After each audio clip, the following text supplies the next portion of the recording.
Yeah, hello folks. This is follow-up video to a video I made a little bit earlier today about making a catapult out of a Bradford pear tree fork. And basically what I've come up with is this. I mean, it's kind of crude. I made it out of rubber bands, but I've shot it a couple times and it works pretty good. I've used these rubber bands right here. They're Advantage rubber bands. They're like, what is that?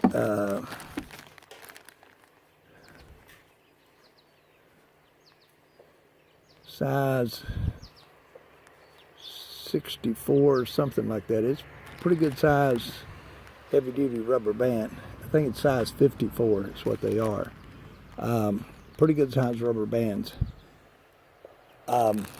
And they seem to work out pretty good.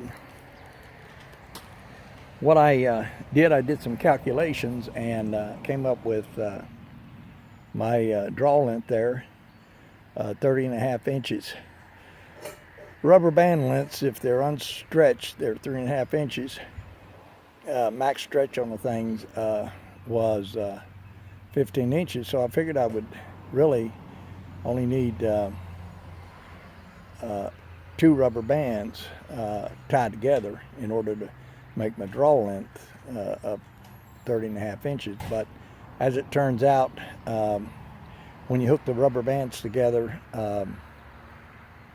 and also when you connect it to the pouch and the fork, it takes up some space. So I actually had to use 3 band lengths. And let me show you a little bit about that. Basically, what I have here is I have the front set of bands here is there's 4 rubber bands. The next set of bands there is 3 rubber bands, and the next set of bands there is 2 rubber bands, and they're once again hooked to the pouch. You just run it through the pouch and then pull the rubber bands through. Up at the other end, when you hook it to the actual little fork, use a smaller rubber band to do that with. You stretch it, use a smaller rubber band to do that with. There's videos on YouTube that show you how to do that. This is the Bradford tree fork that I used. I showed you guys that earlier. I did take the bark off of it, polished it down a little bit, so it is bone dry. I mean, it's a really good fork. I mean, it's not the best fork in the world, but it's a good fork. Now, what I've got down here, as you can see, is I've got a few cans sitting there. I've already shot this thing a couple of times. It is crude and it looks awkward and so forth, but it works.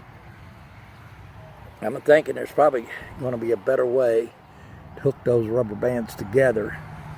So I may make another one of these and figure out a better way to hook those bands together, make it look a little bit better.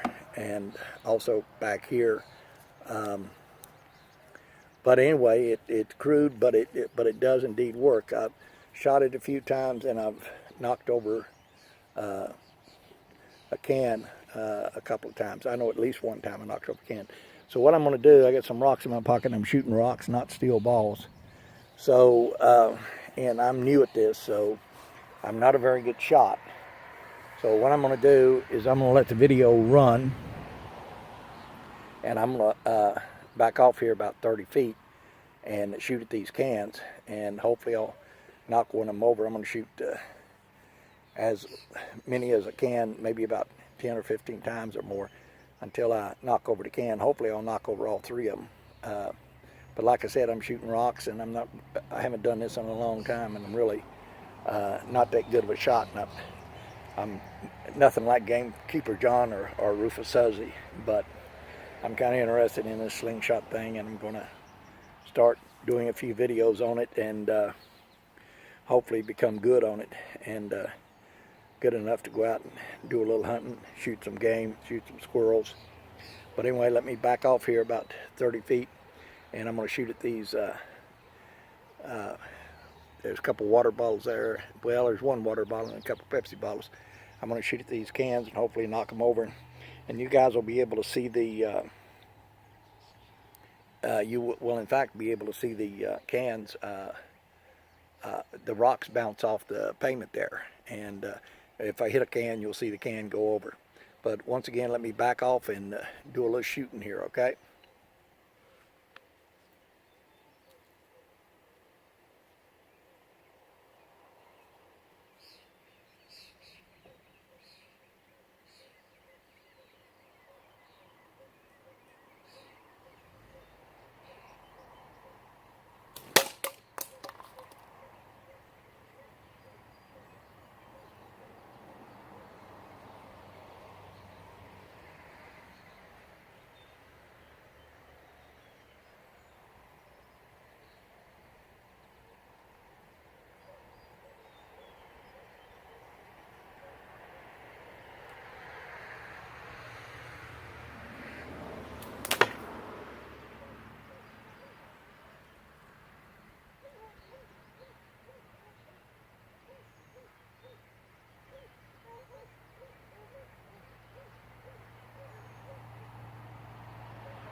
Well, there you have it, folks. Knocked down all 3 cans.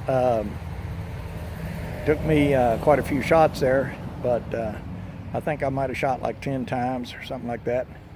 Took down all 3 cans. I'm just starting on this stuff, so I'm not really good at it. What happened here with my slingshot is one of my bands broke, but it still shot pretty good. So I'm going to have to work on how to attach these bands and replace that band there. But to replace it, you got to take this whole side off here. So I'm going to work on this thing, try to connect these bands so they look a little bit better. But anyway, you go 4 bands, 3 bands, and then 2 bands. And if your bands are thicker up here and thinner as you go back. You get more power and more speed. So that's why I fixed it like that. 4 bands, 3 bands, and then 2 bands. So it's working pretty good. It's a little crude, but once again, that's follow on from my earlier video, my little Bradford pear tree slingshot. Worked pretty good, but anyway, I'm going to be doing some more of these videos on these slingshots. It's kind of interesting to me. And go out and do a little hunting and a few things like that. So anyway, thanks a lot, you folks, for watching. Hope you learned something from this video. I certainly learned a lot from putting it together and watching other slingshot videos like Gamekeeper John and Rufus Huzzy. And those guys are the expert, and I'm really just a novice at this thing, but trying to learn, and going to be doing a little shooting and doing a few slingshot videos. So once again, it looks crude. Did it with the rubber bands, but I mean, it works. So I reckon the proof is in the pudding. So don't forget to subscribe, and I'll be putting more videos on here. And thanks a lot, and you folks have a nice day.